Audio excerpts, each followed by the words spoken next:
I would like to ask you, what is the aim? What is your message that you came with at the NATO summit this year?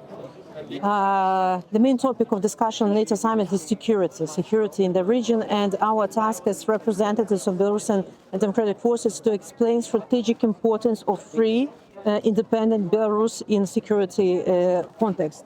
We realize that while Lukashenko is in power, stays in power, seized power, he serves to Putin's interest. He will be ready to provide our territory, our infrastructure for hybrid attacks or for deployment of nuclear weapons, for deploying Adeshnik, on our territory. And Belarus will be a constant source of threat and blackmailing for our neighbors. But with democratic Belarus, it will be a puzzle of this peace architecture, stability architecture, security architecture. And that's why it's so important to help Belarusian people to dismantle the regime and strengthen agency of nation of Belarusians.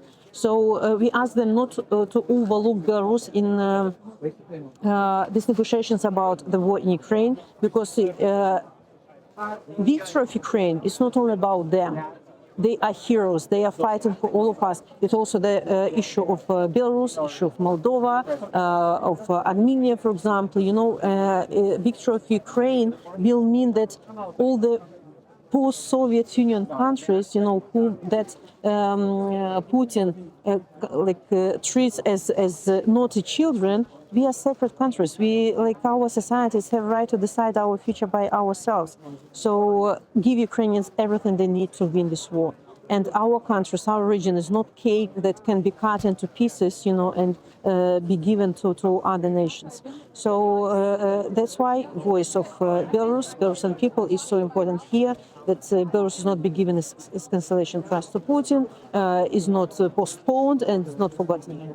Your husband was released from the prison. If you could share a bit of your personal feelings and maybe future plans. I'm so, of course, pleased to see my husband on freedom. I have very mixed feeling now, because on the one hand, my husband was all these 5 years my personal pain. Now it is my personal joy, but in our context, we cannot allow anything personal, because we have thousands of people behind the bars, thousands of families who are waiting for their beloveds, their friends, parents, children from prisons. So I'm so happy my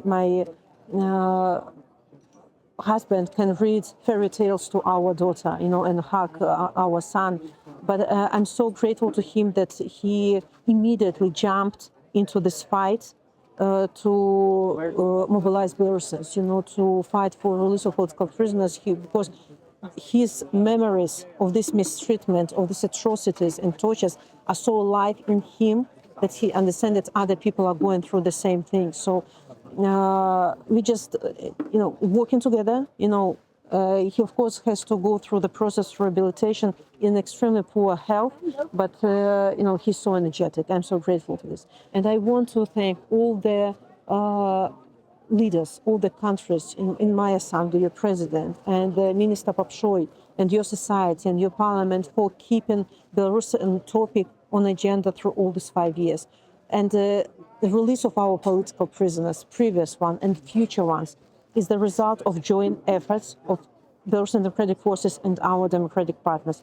If we are persistent, if we are principled, if we are consistent, it will bring results.